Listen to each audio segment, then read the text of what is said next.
चला तर आज आपण क्रिस्पी फिश फ्राय कशी करायची ते बघणार आहोत।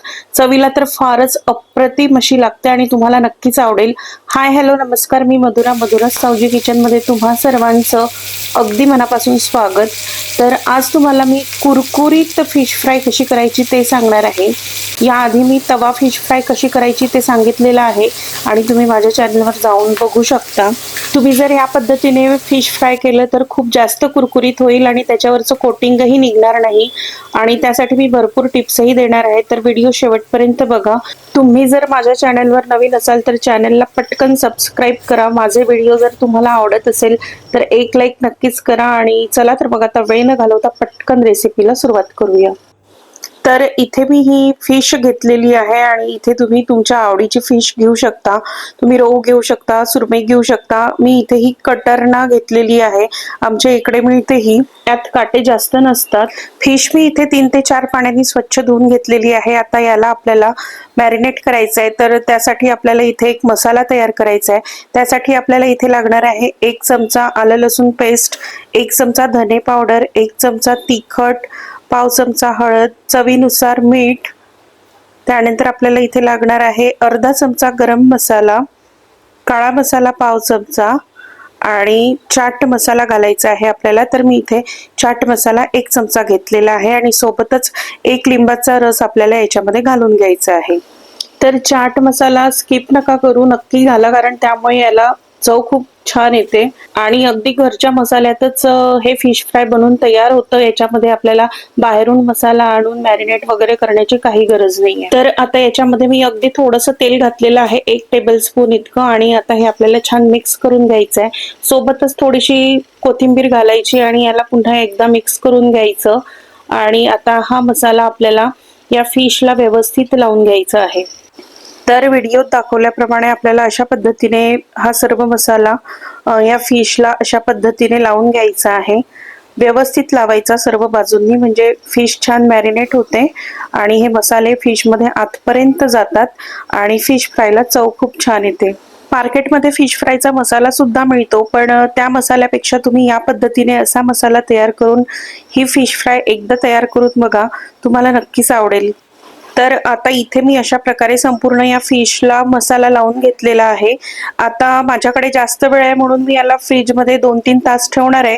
तुमच्याकडे वेळ नसेल तर कमीत कमी अर्धा तास तुम्हाला याला मॅरिनेट करावं लागेल। तर याला आपल्याला झाकून मॅरिनेट करायला ठेवायचं आहे। तर आता इथे फिश फ्रायला कुरकुरीत करण्यासाठी मी रवा घेतलेला आहे। तुम्ही इथे तांदळाचं पीठ घेऊ शकता किंवा तांदूळ आणि रवा दोन्ही मिक्स घेऊ शकता। आता याला चव येण्यासाठी याच्यामध्ये थोडं तिखट, मीठ आणि हळद घालायची आहे। चवीनुसारच आपल्याला यात तिखट मीठ घालायचं आहे आणि आता हे मिक्स करून घ्यायचं। तर मी इथे अर्धी वाटी रवा घेतलेला आहे। तुम्ही यापेक्षा जास्त रवा घेऊ नका, थोडासा कमी घेतला तरी चालेल, पण जास्त घेऊ नका, कारण माझा रवा इथे थोडा उरलेला होता।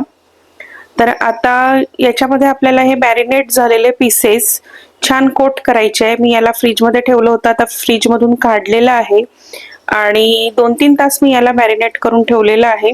आता या पीसेसला अशा पद्धतीने आपल्याला रवा लावून घ्यायचा आहे। रवा छान लागला पाहिजे, थोडं त्याला असं प्रेस करून घ्यायचं, म्हणजे रवा छान चिकटेल आणि तो रवा निघणार नाही।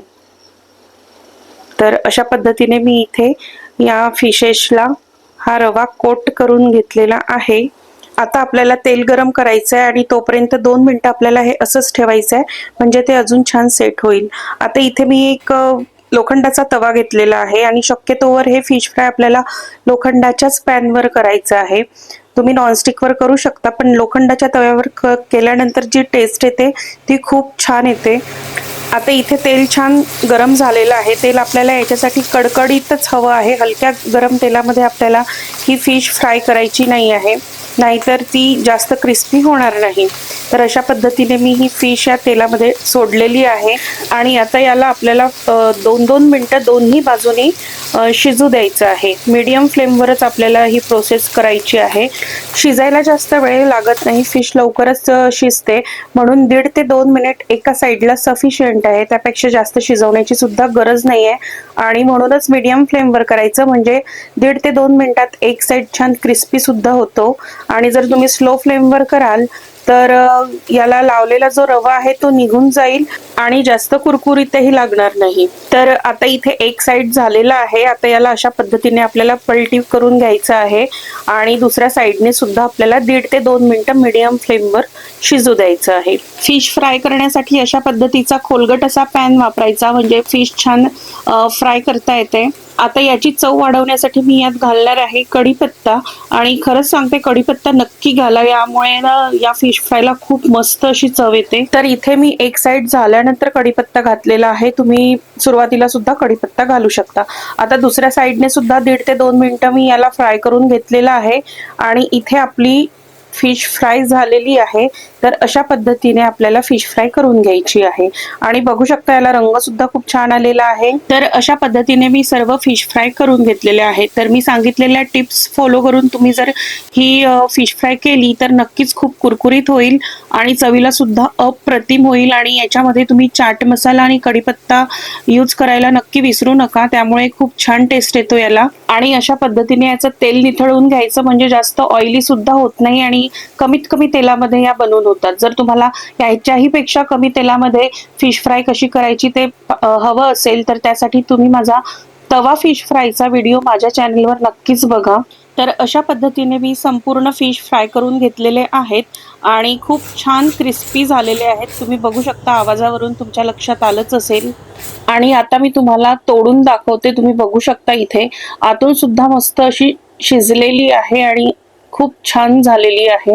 वरून कुरकुरीत आणि आतून मस्त अशी सॉफ्ट झालेली आहे आणि रंग सुद्धा खूप सुरेख आलेला आहे। तर या पद्धतीने तुम्ही नक्की करून बघा, तुम्हाला नक्कीच आवडेल। आणि कसा वाटला आजचा व्हिडिओ कमेंट करून मला नक्की सांगा।